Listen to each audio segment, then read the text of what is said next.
ஓம் சாய்ராம், ஜெய் சாய்ராம். என் அன்பு குழந்தையே, இனிய காலை வணக்கத்தை உனக்கு சொல்வதற்காக நான் வந்திருக்கிறேன். சந்தோஷ செய்தியோடு. உன்னுடைய பொருளாதார முன்னேற்றம் கிடைக்க வேண்டும் என்று நீ கடுமையாக போராடி வருகின்றாய் அல்லவா?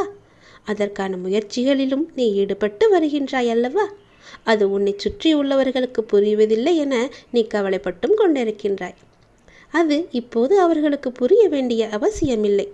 நீ தொடர்ந்து முயற்சி செய்து கொண்டே வா, முன்னேறி கொண்டே வருவாய். அதில் எந்தவித சந்தேகமும் உனக்கு வேண்டாம். உன் உழைப்புக்கேற்ற வெற்றி உன்னை தேடி வரும். உன் உழைப்புக்கேற்ற ஊதியம் உன்னை தேடி வரும். அப்போது யாருக்கும் புரிய வேண்டுமோ அவர்களுக்கு புரிந்து கொள்ளட்டும். அதற்குள் நம்பிக்கையும் பொறுமையோ நீ இழக்காதே. உன்னால் முடியும். நீ உயரங்களை நிச்சயம் தொடுவாய். உன் துயரங்களை எல்லாம் போக்கி உன் உயரங்களை நிச்சயம் நீ தொடுவாய். சந்தோஷமாகவே எல்லா நாளையும் உற்சாகமாக நீ தொடங்கிப்பார். மனதில் உள்ள சங்கடங்களை எல்லாம் மறைத்து கொண்டு எத்தனை நாட்களுக்கு தான் வாழ்வது? உன் மனதிலிருந்து நிம்மதியை எப்போதோ நீ இழந்து விட்டாய். அமைதி வெறும் வார்த்தைகள் இருக்கிறதை தவிர உன்னுடைய மனதில் இல்லை. வெளியே சொன்னால் கௌரவம் போய்விடும் என நினைத்து மனதில் பூட்டிய விஷயங்கள் இன்று உடலையும் சேர்த்து பாதிக்கின்றது. அந்த நிலைக்கு அது உன்னை தள்ளி வைத்திருக்கிறது. எதையோ இழந்து விட்டது போன்ற பரிதவிப்பிலேயே ஒவ்வொரு நாளையும் நகர்த்தி வருகின்றாய். மெல்ல மெல்ல தளர்ந்தும் போய்விட்டாய். சுற்றி இருப்பவர்களை பார்த்தால் எரிச்சவும் கோபமும் உனக்கு வருகின்றது. என்னை புரிந்து கொண்டு தேற்றுவார் யாரும் இல்லை என உன் மனதில் நீ தவித்து கொண்டிருக்கிறாய். உன்னை தேற்றுவதற்காகவும் உனக்கு உதவிகள் செய்வதற்காகவும் இதோ நான் வந்துவிட்டேன். உனது துக்க நாட்கள் எல்லாமே முடிந்து போய்விட்டன. இனி நிம்மதி உனக்கு நிரந்தரமாக உன்னை ஆட்கொள்ளப் போகிறது. எதையும் சுலபமாக எடுத்துக்கொண்டு நடக்கப் போகிற நிலைக்கு உன்னை வர வைக்கத்தான் போகின்றேன். உனக்கு நிம்மதியும் மன நிம்மதியும் சாந்தியும் கிடைக்கும். என்னை நம்பி சரணடைந்தவர்கள் யாராக இருந்தாலும் எப்படிப்பட்டவர்களாக இருந்தாலும் அவர்களுக்கு என் உயிரையும் கொடுத்து அவர்களை காப்பது என நான் வாக்குறுதி கொடுத்திருக்கின்றேன். எனது வார்த்தையை நான் காப்பாற்றவே ஒவ்வொரு நாளும் நான் போராடி கொண்டிருக்கிறேன். உன்னுடைய கர்ம வினைகளை எல்லாவற்றையுமே தீர்த்துவிட்டு உனக்கு நல்வாழ்க்கையை தருவதற்காகவும் உன் பொருளாதாரத்தில் முன்னேற்றம் ஏற்படுவதற்காகவும் உன்னுடைய வாழ்க்கையில் நிம்மதி நிலைத்து இருப்பதற்காகவும் நான் இங்கு போராடி கொண்டிருக்கின்றேன். உன் பொருளாதார முன்னேற்றம் பெறுவதற்கான ஏற்பாடுகளை எல்லாம் நான் செய்துவிட்டேன். வெகு விரைவாகவே உழைப்புக்கேற்ற ஊதியத்தோடு நல்ல பலன் உன்னை தேடி வரப்போகின்றது. இது யாருக்கும் வெளியே சொல்லிவிடாதே. எப்பொழுதும் உனக்குள்ளேயே ரகசியமாக வைத்துக்கொள். வெளியே சொன்னால் அந்த விஷயம் நடப்பது மிகவுமே கடினமாகிவிடும். கஷ்டங்கள் ஏன் வருகின்றன, துக்கம் ஏன் ஏற்படுகிறது என்று நீ அடிக்கடி நினைத்துக் கொள்கிறாய். இறைவன் என்பவர் இருந்தால் கஷ்டங்களும் துக்கமும் இருக்கக்கூடாது அல்லவா? அந்த விஷயத்தை அப்படி வை. சிறுவனுக்கு தாய் நடக்க கற்றுக் கொடுக்கிறாள். நடப்பது எனக்கு வந்துவிட்டது என்று கருதி சிறுவன் தானே நடந்து விழுந்து விடுகிறான். சாதனையில் இருக்கும் போதே சாதித்து விட்டேன் என்று நினைத்தால் தாய் என்ன செய்ய முடியும்? உனக்கு துக்கம் ஏன் ஏற்படுகிறதோ, எது இதமான மார்க்கமோ அதை நான் சொன்னேன். நடைமுறையில் கடைபிடிக்காமலேயே தெரிந்து கொண்டு விட்டேன் என்று நினைத்தால் நான் என்ன செய்ய முடியும்? நடக்க கற்றுக் கொடுத்த தாயை மறக்காதே. தாய் சொல்லிய மார்க்கத்தை கைவிடாதே. அப்போது நீ விழமாட்டாய். அவ்விதமாகவே நான் சொல்லியவற்றை கடைபிடி. சதா காலமும் என்னை நினை. நான் நடத்துகிறேன் என்று திடமாக நம்பு. எனக்கு நானாகவே செய்கிறேன் என்ற பாவத்தை வரவிடாதே. நான் துணையாக இருப்பேன். உனது மார்க்கத்தை எளிதாக்குகிறேன். நீ நடக்கும் பாதையில் முட்கள் இருந்தால் நானே முன்பாக சென்று அதனை களைத்து விடுகிறேன். நான் உன்னுடனேயே வந்து கொண்டிருப்பதை மறந்தால் நான் என்ன செய்ய முடியும்? பாபா என்னுடையவர் என்று நீ நினை. நீ என்னுடையவன் என்று நான் கருதுவேன். சுடர்விடும் தீபத்தை பார்க்காமல் இருளாக இருக்கிறதே என்றால் நான் என்ன செய்ய முடியும்? என் வார்த்தைகள் மீது நம்பிக்கை வை. யாரும் இந்த உலகில் அனாதைகள் அல்ல. எல்லோருக்கும் எல்லாம் இருக்கிறது. மனிதனை யாரும் கைவிட்ட போதிலும் இந்த சாயப்பா கைவிட மாட்டேன். தாய் என்பவர் 10 மாதம் சுமந்து உனக்கு உயிர் கொடுத்து உன்னை தன்னை காட்டிலும் அதிக அன்பும் அக்கறையும் கொண்டு காக்கும் கருவறையில் உள்ள தெய்வம் அவள். தன் வழியை பெரிதுபடுத்தாது தன் பிள்ளையின் நலனை மட்டுமே யோசித்து தன் தாய்மையை காட்டி விலை மதிப்பு சொல்ல முடியாததை உனக்கு உணர்த்தி சொல்லித் தருவாள். உன் உயிருக்கு உன் பிறப்புக்கு முதல் அர்த்தமாய் கடவுளின் அர்த்தங்களை தன் குருதி மூலம் உனக்கு சொல்பவர். அப்பா என்பவர் உயிர் கொடுத்து அன்னையின் பங்குக்கு மேலாக உன் வாழ்வுக்கு வழிகாட்டி அதற்கு உயிர் கொடுத்தவர். உன் எதிர்காலத்தில் ஒரு அர்த்தங்களை கொடுத்து உன் கையால் நீ தனித்துவம் பெற்று வாழ தன்னையே உருக்கி சிலையாய் உருவாக்கும் சிற்பியாய் ஒளியாய் அதை தாங்கும் எல்லாவுமாய் உன்னை அர்த்தமுள்ள முழு மனிதனாய் ஆக்குவது அப்பா. அப்பாவின் கண்டிப்பு, கட்டளை, கோபம், பாசம் இவைகளெல்லாம் தான் உன்னை சிறந்தவராக ஆக்க முடியும். அப்படிப்பட்ட உறவுகளை என்றைக்கும் மரியாதை செலுத்து. அவர்கள் உன்னை காக்க தாண்டுகின்ற பாதையின் வழி எப்படிப்பட்டது என்பது உனக்கு சொல்லி புரிவது அல்ல. நீ அந்த இடத்திற்கு வந்தால்தான் உனக்கு புரியும். அவர்களின் அம்சமாய் உன்னிடத்தில் எப்போதும் உன்னிடத்தில் நான் இருப்பேன். யாருக்காகவும் உன் தாய் தந்தையை விட்டு கொடுக்காதே. அவர்களின் முதுமை காலம் என்பது உனக்கு கிடைத்த வரம். நீ அவர்களை பிள்ளையாய் பார்க்கும் காலம். அவர்களுக்கு துணையாய் ஆறுதலாயிரு. அவர்களை உன் தாய் தந்தையாய் தேர்ந்தெடுத்து உன் வாழ்க்கையில் வழிகாட்ட இந்த மண்ணுலகில் நான் உன்னை படைத்தேன். உன் ஆன்மாவுக்கு நான் அப்பா அம்மாவாயிருந்து வழி சேர்ப்பேன். மாசுபட்ட தண்ணீரை கலக்கி வைத்தால்தான் அதற்கான சுத்தம் என்ன என்பது மேலோங்கி வரும். உன் காலத்தையும் நேரத்தையும் மோசமானது என்று எடுத்துக்கொள்ளாதே. அனுபவம் என்ற முத்தை கடலுக்குள் சென்று எடுக்கும் காலம் இது. சிப்பி தேடிக்கொண்டிருக்கிறாய் நீ. விரைவில் முத்துக்களை எடுப்பாய். இது என் சத்திய வாக்கு. உன்னை கரை சேர்க்க எண்ணத்தக்க இயலாத காரியத்தையும் உனக்கு அருள்வேன். முடியாது, என்னால் இது நடக்காது என்ற எண்ணத்தை நீ ஏற்றுக்கொண்டு இருப்பதால் தான் இவ்வளவு நாள் கடந்து போயின. இன்று அதனை உடைத்து முடியும், என்னால் இது என்று நினைத்து கொள்கிறாய். சாயப்பா செயல்புரியும் கடமை என்று உங்களிடத்தில் விட்டுவிட்டேன். அதன் விளைவுகளை நீங்கள் தான் பார்த்து கொள்ள வேண்டும் என்று சொல்கிறாய் என்று தீர்க்கமான எண்ணத்தை கொண்ட உன் மனதிற்கு உன்னை கோபுரத்தின் உச்சியில் உட்கார வைக்கப் போகிறேன். என்றும் உனக்கான உலகமாய் சாயப்பா நான் இருப்பேன். கவலைப்படாதே குழந்தையே. இதுவரை நீ பட்ட கஷ்டங்களுக்கும் வேதனைகளுக்கும் ஒரு முடிவு வந்துவிட்டது. இனி உன் வாழ்வில் கஷ்டம் என்பதே இருக்காது. இது என் சத்திய வாக்கு. என் வாக்கு என்றும் பொய்யாகாது. நம்பிக்கையுடன் இரு. உண்மையான பக்தியும் உதவுகின்ற நெஞ்சமும் உன்னிடமிருந்தால் உன்னை தேடி நானே வருவேன். நீ தேடி சென்ற காலம் விலகி அனைத்தும் உன்னை தேடி உனது வருகைக்காக காத்திருக்கும் நேரம் இது. கவலைகளுக்கு என்றும் இடம் தராதே. மனம் தளராமல் இரு. விரைவில் புதிய அத்தியாயம் உன் வாழ்வில் நடைபெறும். காத்து கொண்டிரு. உனக்கு பிடித்த ஒன்றை தரப்போகிறேன். என் வாக்கு என்றுமே பொய்யாகாது. உறவுகள் உன்னை பாராட்டும். பிள்ளைகள் உனக்கு பெருமை சேர்ப்பர். பொறுமையாக இரு. நான் எனது அதிசயத்தை நிகழ்த்துவேன். அனைத்தையும் ஜெயமாக்குவேன். வழியிலும் வாழ்விலும் என்றென்றும் உனக்கு துணையாக நான் இருப்பேன். உனக்கு ஒரு விஷயத்தை சொல்கிறேன் கேள். நான் உன்னுடன் எப்போதும் இருக்கிறேன். நீ கவலை இல்லாமல் இரு. எந்த ஆபத்திலிருந்தும் நீ முற்றிலும் காப்பாற்றப்படுவாய் என்பதில் உனக்கு எந்தவித சந்தேகமும் வேண்டாம். ஒவ்வொரு வினாடியும் நான் உன்னுடன் இருக்கிறேன். நீ தனியாக நடக்கிறாய் என்று நீ நினைக்கிறாயா? உன் பாதை என்னால் வடிவமைக்கப்பட்டது. நான் உன் வாழ்க்கையை உருவாக்கியவன். நான் உன்னுடன் நடப்பயிற்சி செய்கிறேன். நீ சிந்தும் கண்ணீர் மற்றும் வலிகளை நான் உணர்வேன். நானே மருந்தாகவும் மற்றும் நானே உன் படைப்பாளியாகவும் இருக்கிறேன். எனது கண்களை நன்றாக உற்றுப்பார். உன் வலிகளை மௌனமாக குணப்படுத்தி உனக்காக நல்ல நேரத்தை உருவாக்கி கொண்டிருக்கிறேன். நான் உன்னை பாதுகாப்பேன். உன் மீது அன்பாக இருக்கிறேன். என் அனுமதி இல்லாமல் எதுவும் நடக்காது. எதையும் செய்ய முடியாது. எந்த தீங்கும் நான் செய்ய விட மாட்டேன். இறைவன் நிறைந்திருக்கும் வெட்ட வெளியே உண்மை. மற்றபடி நிரந்தரமில்லாத இந்த மாய உலகங்கள் எல்லாம் இறைவனால் படைக்கப்பட்டு இந்த உலகத்தில் தொங்கவிடப்பட்டுள்ளதன் காரணம் நாம் இறைவனை படிப்படியாக அறியும் பொருட்டே. இந்த உலகங்களில் பல்வேறுபட்ட உயிரினங்கள் படைக்கப்பட்டு அவர்கள் செய்யும் ஒவ்வொரு செயலும் இவ்வுலகில் பதிவு செய்யப்பட்டு அதற்கேற்றவாறு அவை ஒவ்வொரு பிறவியிலும் பல்வேறுபட்ட உருவங்களுடன் பிறந்து அவர்களை வினைகளை அனுபவித்து இறைவனை உணர்ந்தவுடன் அவனுடன் இணைக்கப்படுவர். எனவே இப்போது உள்ள நம் உடம்பு மட்டுமே நம்முடையதும் நம்மை சேர்ந்தவர்களுடையதுமாக எப்போதும் இருப்பதில்லை. இப்பிறவியில் நம்முடன் இருப்பவர்கள் அடுத்த பிறவியில் வெவ்வேறு இடங்களில் கூட வெவ்வேறு நபர்களுடன் கூட இருப்பார்கள்.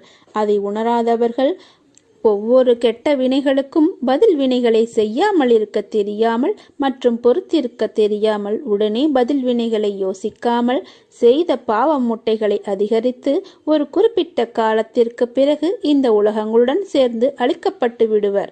மறுபடியும் இறைவனால் எல்லா உலகங்களும் உயிரினங்களும் மறுபடியும் புதியதாக தோற்றுவிக்கப்பட்டாலும் மறுபடியும் இந்த மாதிரி பொறந்திருக்க தெரியாமல் உள்ள உயிரினங்கள் பிறகு மறுபடியும் இந்த உலகங்களுடன் சேர்ந்து அழிக்கப்பட்டுவிடும். எனவே உலகத்தில் எதன் மீதும் அதிகம் ஆசை வைக்காதே. எதுவும் நிரந்தரமில்லை. இருக்கும் வரை, நமக்கு கிடைக்கும் வரை அதை அனுபவி. மகிழ்ச்சியாக இரு. பணிந்து போக தெரிந்து கொள். தவறில்லை. உனக்கு கொடுக்கப்பட்டுள்ள உறவுகள் மீது அதிக பற்று வைக்காமல் இறைவனிடம் நம்மை போலவே அவர்களையும் இறைவனிடம் சேர்த்து வைக்க சிறு வயதிலிருந்தே பயிற்சி கொடுங்கள். அப்போது நீங்களும் உங்களை சேர்ந்தவர்களும் இறைவனுடன் விரைவில் ஐக்கியமாகி விடுவீர்கள்.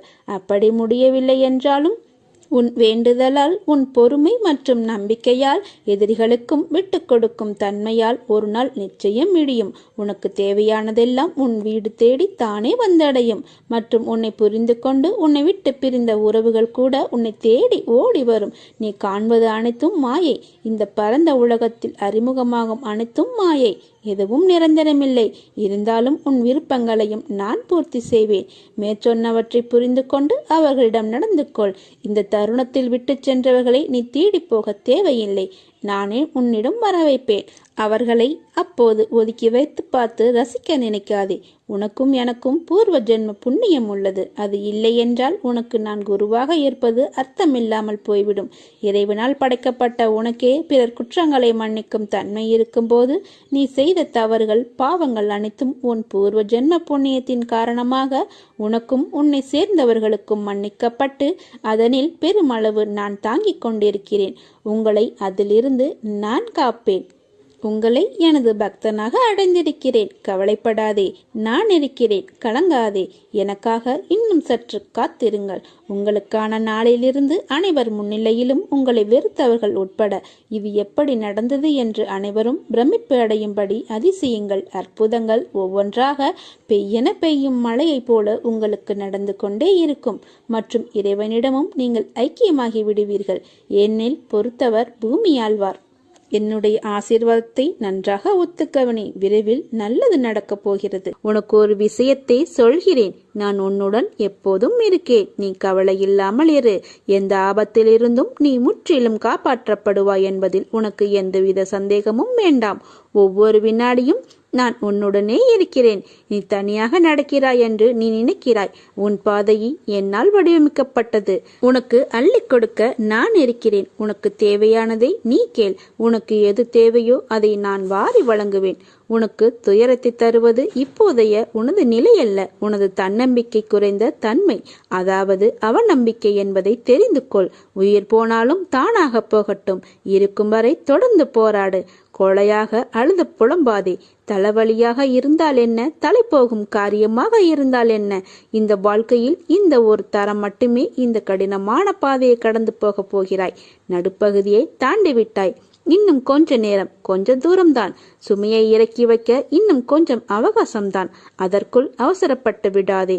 சோதனையை சகிக்கிறவன் பாக்கியவான். ஏனெனில் சோதனை காலத்தில் அவனோடு நீக்கமர நிறைந்திருக்கிறேன். பிரச்சனைகளை எதிர்கொண்டு போராட தயாராகிறவன் பாக்கியவான். யுத்த காலத்தில் அவன் சார்பாக நான் நிற்கிறேன். இழிவுபடும் போது சகித்து கொள்ளும் நீ பாக்கியசாலி. அதை நான் புண்ணியங்களாக மாற்றி உன் துயரத்தில் பங்கெடுக்கிறேன். நீ என்னை வழிபட ஆரம்பித்தது நான் உனக்கு துணையாக வந்ததால்தான். இது அறியாமல் இன்னும் என்னை தேடிக்கொண்டிருப்பது எதற்காக? நான் உன்னுடன் தான் இருக்கிறேன். வேதங்களும் சாத்திரங்களும் நமக்கு எவ்வளவோ விஞ்ஞானத்தையும் ஞானத்தையும் கொடுத்திருக்கிறது. அதில் எவ்விதமான சந்தேகமும் இல்லை. நம்முடைய சாமர்த்தியம் என்ன என்பதையும் நாம் தெரிந்து கொள்ள வேண்டும். அவற்றை பற்றி விவரமாக கூறுபவர் யார் இருக்கிறார்கள்?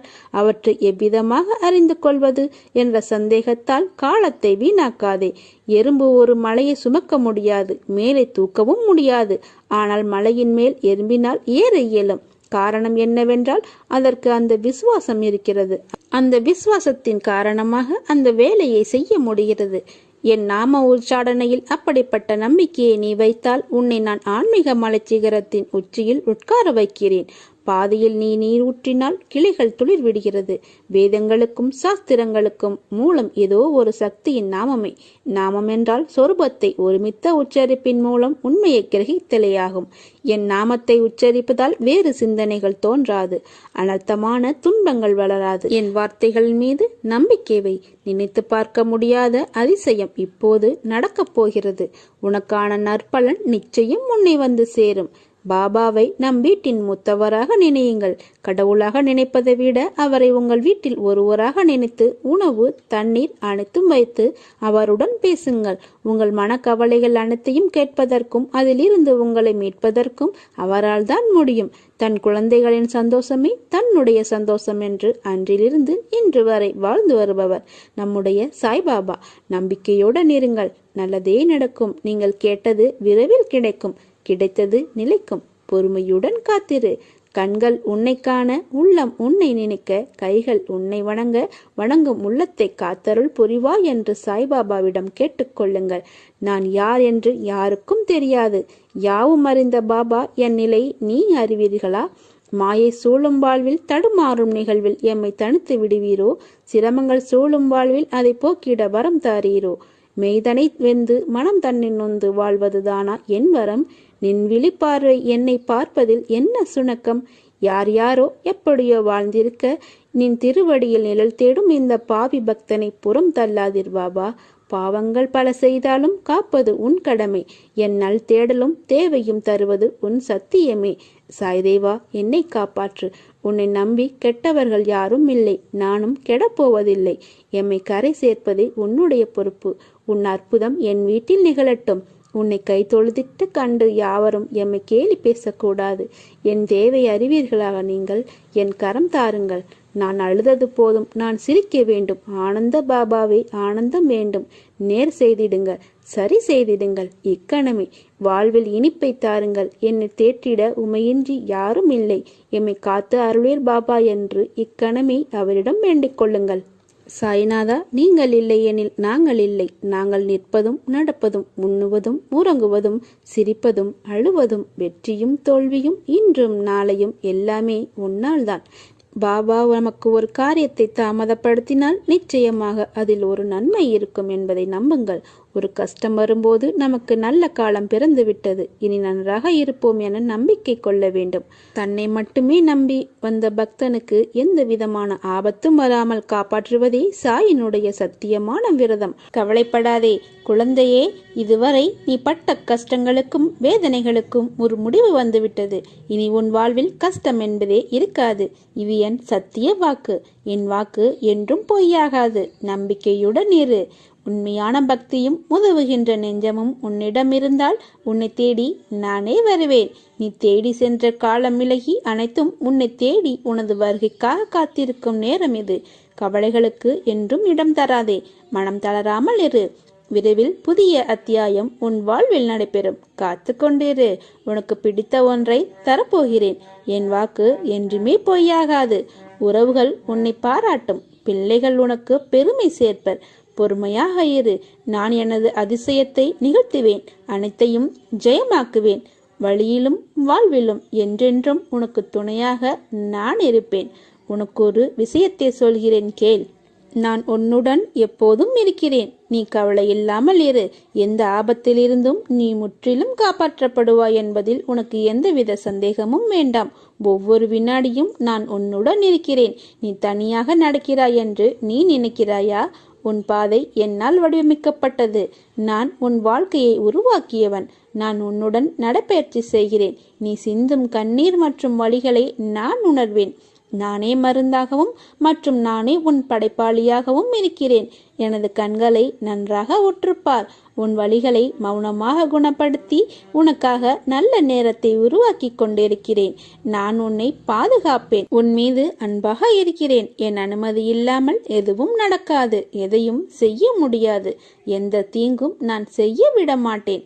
இறைவன் நிறைந்திருக்கும் வெட்ட வெளியே உண்மை. மற்றபடி நிரந்தரமில்லாத இந்த மாய உலகங்கள் எல்லாம் இறைவனால் படைக்கப்பட்டு இந்த உலகத்தில் தொங்கவிடப்பட்டுள்ளதன் காரணம் காரணம் நாம் இறைவனை படிப்படியாக அறியும் பொருட்டே. இந்த உலகங்களில் பல்வேறுபட்ட உயிரினங்கள் படைக்கப்பட்டு அவர்கள் செய்யும் ஒவ்வொரு செயலும் இவ்வுலகில் பதிவு செய்யப்பட்டு அதற்கேற்றவாறு அவை ஒவ்வொரு பிறவியிலும் பல்வேறுபட்ட உருவங்களுடன் பிறந்து அவர்களை வினைகளை அனுபவித்து இறைவனை உணர்ந்தவுடன் அவனுடன் இணைக்கப்படுவர். எனவே இப்போது உள்ள நம் உடம்பு மட்டுமே நம்முடையதும் நம்மை சேர்ந்தவர்களுடையதுமாக எப்போதும் இருப்பதில்லை. இப்பிறவியில் நம்முடன் இருப்பவர்கள் அடுத்த பிறவியில் வெவ்வேறு இடங்களில் கூட வெவ்வேறு நபர்களுடன் கூட இருப்பார்கள். அதை உணராதவர்கள் ஒவ்வொரு கெட்ட வினைகளுக்கும் பதில் வினைகளை செய்யாமல் இருக்க தெரியாமல் மற்றும் பொறுத்திருக்க தெரியாமல் உடனே பதில் வினைகளை யோசிக்காமல் செய்த பாவ மூட்டைகளை அதிகரித்து ஒரு குறிப்பிட்ட காலத்திற்கு பிறகு இந்த உலகங்களுடன் சேர்ந்து அழிக்கப்பட்டு விடுவர். மறுபடியும் இறைவனால் எல்லா உலகங்களும் உயிரினங்களும் மறுபடியும் புதியதாக தோற்றுவிக்கப்பட்டாலும் மறுபடியும் இந்த மாதிரி பொறந்திருக்க தெரியாமல் உள்ள உயிரினங்கள் பிறகு மறுபடியும் இந்த உலகங்களுடன் சேர்ந்து அழிக்கப்பட்டுவிடும். எனவே உலகத்தில் எதன் மீதும் அதிகம் ஆசை வைக்காதே. எதுவும் நிரந்தரமில்லை. இருக்கும் வரை நமக்கு கிடைக்கும் வரை அதை அனுபவி. மகிழ்ச்சியாக இரு. பணிந்து போக தெரிந்து கொள். தவறில்லை. உனக்கு கொடுக்கப்பட்டுள்ள உறவுகள் மீது அதிக பற்று வைக்காமல் இறைவனிடம் நம்மை போலவே அவர்களையும் இறைவனிடம் சேர்த்து வைக்க சிறு வயதிலிருந்தே பயிற்சி கொடுங்கள். அப்போது நீங்களும் உங்களை சேர்ந்தவர்களும் இறைவனுடன் விரைவில் ஐக்கியமாகி விடுவீர்கள். அப்படி முடியவில்லை என்றாலும் உன் வேண்டுதலால், உன் பொறுமை மற்றும் நம்பிக்கையால், எதிரிகளுக்கும் விட்டு கொடுக்கும் தன்மையால் ஒரு நாள் நிச்சயம் விடியும். உனக்கு தேவையானதெல்லாம் உன் வீடு தேடி தானே வந்தடையும். மற்றும் உன்னை புரிந்து கொண்டு உன்னை விட்டு பிரிந்த உறவுகள் கூட உன்னை தேடி ஓடி வரும். நீ காண்பது அனைத்தும் மாயை. இந்த பரந்த உலகத்தில் அறிமுகமாகும் அனைத்தும் மாயை. எதுவும் நிரந்தரமில்லை. இருந்தாலும் உன் விருப்பங்களையும் நான் பூர்த்தி செய்வேன். மேற்சொன்னவற்றை புரிந்து கொண்டு அவர்களிடம் நடந்து கொள். இந்த தருணத்தில் விட்டு சென்றவர்களை நீ தேடி போக தேவையில்லை. நானே உன்னிடம் வர வைப்பேன். அவர்களை அப்போது ஒதுக்கி வைத்து பார்த்து ரசிக்க நினைக்காதே. உனக்கும் எனக்கும் பூர்வ ஜென்ம புண்ணியம் உள்ளது. அது இல்லை என்றால் உனக்கு நான் குருவாக இருப்பது அர்த்தமில்லாமல் போய்விடும்.